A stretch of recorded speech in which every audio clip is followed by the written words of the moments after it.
नमस्कार। मैं वीके शास्त्री अपने चैनल के माध्यम से आप सभी दर्शकों का बहुत बहुत स्वागत करता हूं।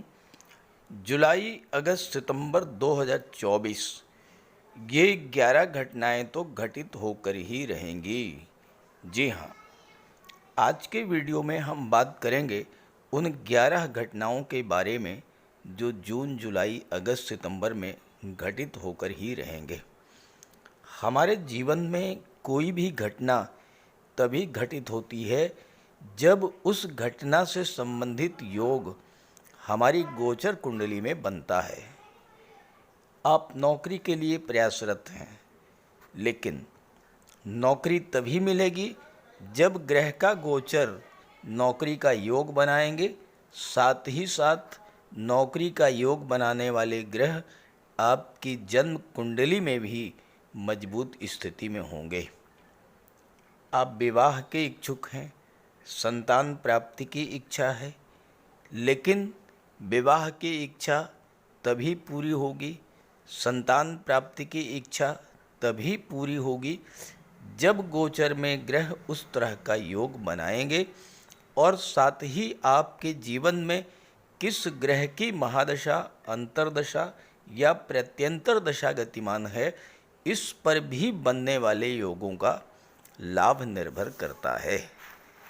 देखिए, प्रयास तो हम सभी करते हैं, लगातार प्रयास करते ही रहते हैं, लेकिन अगर सही समय पर सही दिशा में प्रयास किया जाए तो तत्काल सफलता मिलती है। इसी उद्देश्य से ये वीडियो अपलोड कर रहा हूँ ताकि आपको जुलाई में घटित होने वाले उन 11 घटनाओं के बारे में जानकारी मिल सके।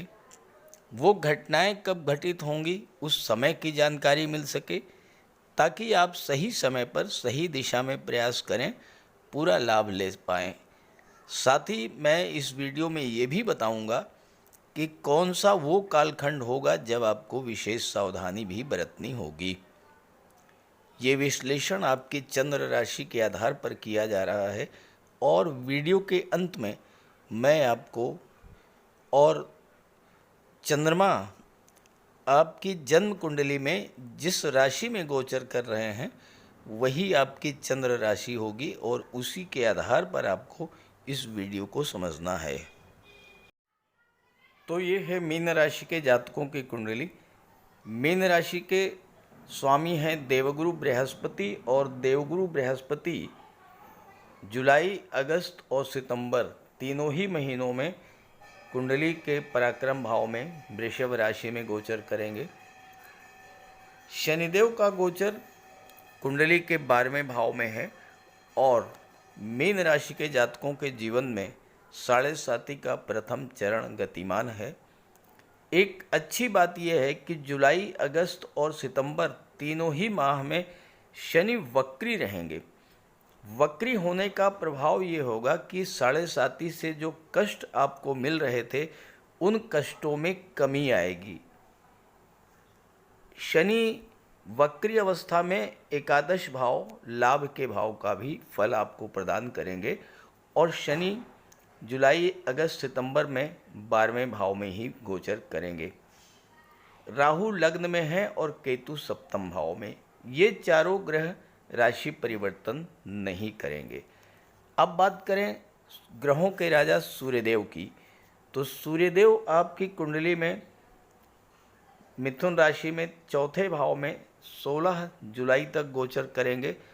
16 जुलाई को राशि परिवर्तन करके पंचम भाव में आ जाएंगे और यहाँ पर 1 माह तक रहेंगे। इसके बाद 16 अगस्त को राशि परिवर्तन करके सूर्य छठे भाव में आ जाएंगे और 16 सितंबर को 7वें भाव में सूर्य का गोचर होगा। इस तरह से सूर्य चौथे भाव, 5वें भाव, छठे भाव और 7वें भाव इनमें गोचर करेंगे। शुक्र की बात करें, शुक्र 7 सितंबर से 31 सितंबर तक तो चौथे भाव में रहेंगे। 7 जुलाई से 31 जुलाई तक, 31 जुलाई से 25 अगस्त तक छठे भाव में, इसके बाद 25 अगस्त से 18 सितंबर तक 7वें भाव में और 18 सितंबर को 8वें भाव में अपनी ही राशि में गोचर करेंगे और विपरीत राजयोग बनाएंगे। मंगल आपकी कुंडली के धन के भाव में गोचर कर रहे हैं, अपनी ही राशि मेष राशि में। 12 जुलाई तक धन के भाव में रहेंगे, 12 जुलाई को पराक्रम के भाव में आ जाएंगे और 26 अगस्त को चौथे भाव में गोचर करेंगे। जहाँ तक बुध की बात है, बुध 19 जुलाई तक पंचम भाव में रहेंगे कर्क राशि में। इसके बाद राशि परिवर्तन करके छठे भाव में आ जाएंगे। वक्री अवस्था में पुनः राशि परिवर्तन करेंगे 22 अगस्त को फिर से 5वें भाव में और 4 सितंबर को फिर से छठे भाव में। इस तरह से बुध 5वें और छठे भाव में ही गोचर करेंगे इन तीनों महीनों में। ये तो है ग्रह गोचर। अब इसी ग्रह गोचर के आधार पर बात करते हैं उन महत्वपूर्ण घटनाओं के बारे में, उन महत्वपूर्ण तिथियों के बारे में जिसका लाभ आपको मिलने जा रहा है अगर आपने उसी के अनुसार प्लानिंग करके कार्य किया तो। पहली घटना, पहली भविष्यवाणी का संबंध है आपकी इनकम, आपके लाभ, आपको प्राप्त होने वाले धन से संबंधित। लाभ के स्वामी शनि हैं, 12वें भाव में गोचर कर रहे हैं वक्री अवस्था में। शनि आपको तीनों ही महीनों में धन प्राप्त कराएंगे, लेकिन शनि चूंकि वक्री हैं इसलिए जिस गति से आपको धन प्राप्त होना चाहिए उस गति से धन प्राप्त नहीं कराएंगे।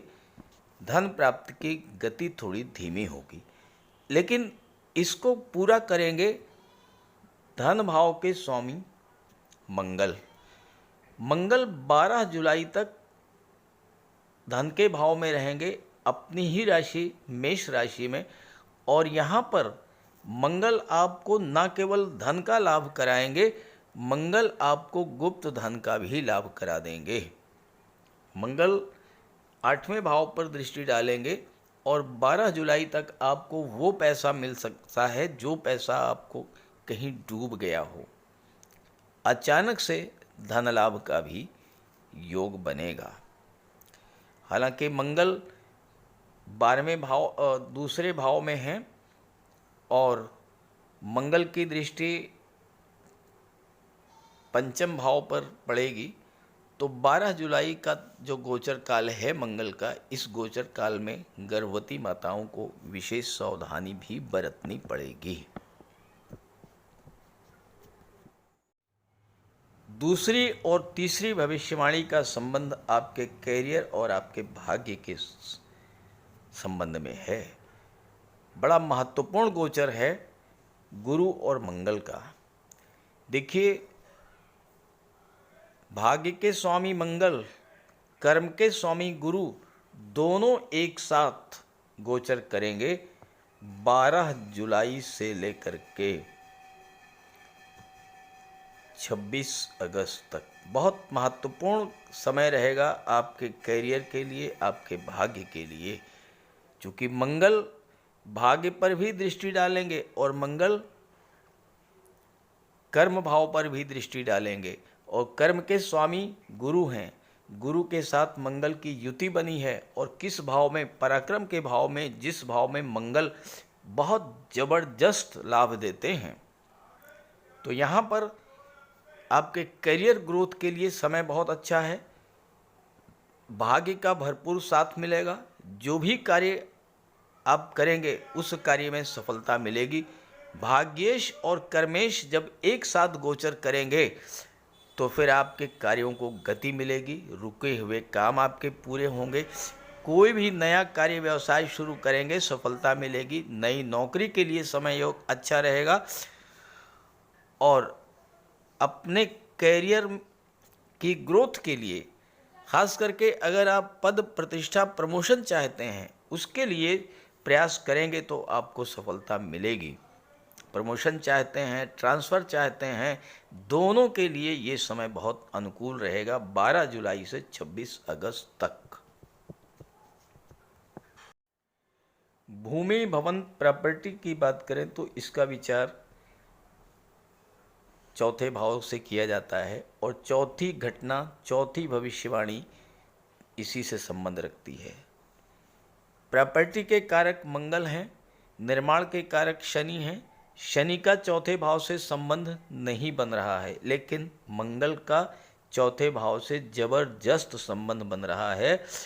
26 अगस्त को मंगल चौथे भाव में आएंगे। यहाँ पर मंगल अकेले गोचर करेंगे। सबसे अच्छी बात यह है, केंद्र के भाव में होंगे, मंगल यहाँ पर अकेले गोचर करेंगे। पूरा प्रभाव चौथे भाव पर रहेगा मंगल का। तो 26/8 से 20/10 के बीच कोई भी प्रॉपर्टी खरीदने का बहुत अच्छा और अनुकूल योग बन रहा है। लेकिन 2-3 चीज़ों का ध्यान भी रखना पड़ेगा। मंगल दूसरे भाव के स्वामी हैं, वाणी के भाव के स्वामी हैं। यहीं पर आपको सावधान भी रहना पड़ेगा, क्योंकि मंगल चौथे भाव में आपके परिवार में तनाव की स्थिति पैदा कर सकते हैं। 7वें भाव पर दृष्टि रहेगी और यहाँ पर केतु हैं, केतु पर दृष्टि पड़ेगी। 7वां भाव दाम्पत्य जीवन का होता है। तो 26/8 से 20/10 के बीच परिवार और दाम्पत्य जीवन को बहुत संभाल करके चलना पड़ेगा। वाणी पर विशेष ध्यान आपको रखना होगा। 5वीं और छठी घटना, 5वीं और छठी भविष्यवाणी का संबंध आपकी नौकरी से है, विदेश से है और विदेशों से धन प्राप्ति का है। पहले नौकरी की बात कर लें। जब भी सूर्य देव छठे भाव में गोचर करते हैं, ये समय छात्रों के लिए जबरदस्त लाभ की स्थिति बनती है। सूर्य सरकारी नौकरी के कारक होते हैं और सूर्य 16 अगस्त से लेकर के 16 सितंबर तक छठे भाव में गोचर करेंगे। जबरदस्त योग बनेगा। जो छात्र IAS, IPS, सिविल सर्विसेज के लिए प्रयास कर रहे हैं, जो छात्र किसी भी प्रतियोगी परीक्षा में अपीयर हो रहे हैं, उन सभी के लिए समय बहुत अच्छा रहेगा। और साथ ही साथ यहाँ पर सूर्य छठे भाव में रहेंगे, सूर्य की दृष्टि भी पड़ेगी 12वें भाव पर। तो विदेशों में भी आपको नौकरी का योग बनेगा। बुध भी थोड़े समय के लिए सूर्य के साथ रहेंगे, बुधादित्य योग भी बनेगा। जहाँ तक विदेश जाने की इच्छा आपकी है या विदेशों में सेटल होने की या विदेशी व्यापार से धन अर्जित करने की बात करें, तो 31 जुलाई से लेकर के और 25 अगस्त का जो समय है, ये बिजनेसमैन के लिए ज़बरदस्त लाभ देने वाला होगा। शुक्र छठे भाव में होंगे और बुध के साथ लक्ष्मी नारायण योग बनेगा। दृष्टि पड़ेगी 12वें भाव पर। शनि शुक्र का समसप्तक दृष्टि संबंध बनेगा। 2 प्रबल मित्रों का दृष्टि संबंध आपके लिए विदेश जाने का योग बनेगा। विदेशी व्यापार से लाभ मिलेगा, क्योंकि बुध की भी दृष्टि पड़ेगी। बुध और शनि का भी समसप्तक दृष्टि संबंध बनेगा। विदेशी व्यापार, विदेशों से धन और विदेश यात्राओं के लिए 31 जुलाई से 25 अगस्त का समय अत्यंत महत्वपूर्ण है। हालांकि खर्चे बढ़ेंगे। शुक्र धन के कारक हैं, 12वें भाव पर दृष्टि डालेंगे, खर्चे बढ़ेंगे। लेकिन ये खर्चे आप अपने घर के सुख सुविधा के साधनों पर खर्च करेंगे, अपने भाई बहनों पर, अपने परिवार पर खर्च करेंगे। चूँकि शुक्र तीसरे भाव के स्वामी हैं, यात्राओं पर खर्च करेंगे। विदेश यात्राओं पर आपका धन खर्च होगा। 7वीं भविष्यवाणी उन जातकों के लिए है जो विवाह के इच्छुक हैं और उनका विवाह नहीं हो पा रहा है। विवाह में कोई न कोई किसी न किसी तरह की बाधा आ रही है। क्योंकि सप्तम में केतु का गोचर है। केतु रुकावट पैदा कर देते हैं, विघ्न बाधा पैदा करते हैं। इस वजह से आपके विवाह में देरी हो रही है। तो विवाह का योग बनेगा, विशेष योग बनेगा 25/8 से लेकर के और 18 सितंबर के बीच में। अगर आपने इस समय प्रयास कर लिया तो शुक्र का गोचर सप्तम में होगा। जब सप्तम में शुभ ग्रह का गोचर होता है तो विवाह का योग बनता है, और शुक्र के प्रभाव से केतु जो रुकावट पैदा कर रहे हैं वो समाप्त होगी और आपके वैवाहिक संबंध बनेंगे। 8वीं भविष्यवाणी है आकस्मिक धन लाभ से और गुप्त धन से संबंध रखती है। 18 सितंबर को शुक्र राशि परिवर्तन करके अष्टम भाव में चले जाएंगे अपनी ही राशि में, और यहाँ पर शुक्र विपरीत राजयोग बनाएंगे। शुक्र की दृष्टि धन के भाव पर पड़ेगी। धन का लाभ तो होगा ही, गुप्त धन की प्राप्ति होगी। अचानक धन लाभ का योग बनेगा, किसी ऐसी जगह से पैसा मिलेगा जहां से आपने सोचा भी नहीं होगा। नवीं भविष्यवाणी का संबंध छात्रों से है। 16 जुलाई से 16 अगस्त शिक्षा और संतान दोनों के लिए 16 जुलाई से 16 अगस्त का समय बहुत महत्वपूर्ण है, क्योंकि इस गोचर काल में सूर्य का गोचर पंचम भाव में होगा और सूर्य की दृष्टि लाभ के भाव पर पड़ेगी।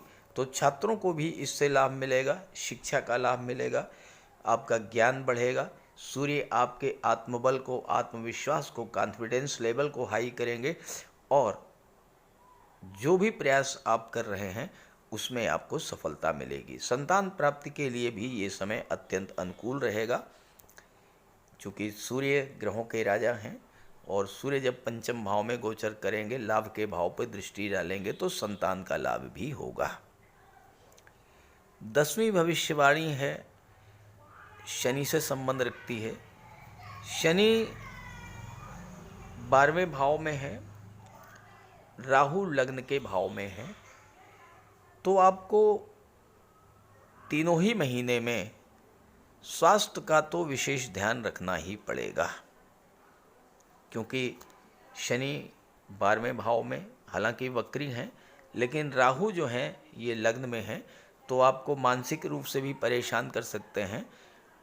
हालांकि अगर अच्छे हुए राहु आपकी जन्म कुंडली में तो फिर आपको बहुत कुछ लाभ भी दे सकते हैं, लेकिन अगर ख़राब हुए तो स्वास्थ्य खराब करेंगे। इस बात का आपको विशेष ध्यान रखना है।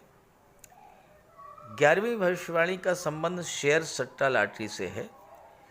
31 जुलाई तक शुक्र जो हैं ये पंचम भाव में रहेंगे और लाभ के भाव पर दृष्टि डालेंगे। शुक्र धन के कारक हैं, तो शेयर सट्टा लॉटरी से आपको लाभ मिलेगा, लेकिन ध्यान रहे, पहली बात तो ये है कि मैं आपको सट्टा, जुआ, लॉटरी इसकी बिल्कुल सलाह नहीं दूंगा। शेयर मार्केट में निवेश से आपको लाभ मिल सकता है, लेकिन ध्यान रहे कि राहु की दृष्टि भी पंचम भाव पर है। यहाँ पर आपको सावधान भी कर रहा हूँ। अगर राहु आपकी जन्म कुंडली में अच्छे हैं, आपको अच्छा फल दे रहे हैं, तो ज़बरदस्त लाभ आपको करा देंगे शेयर मार्केट से।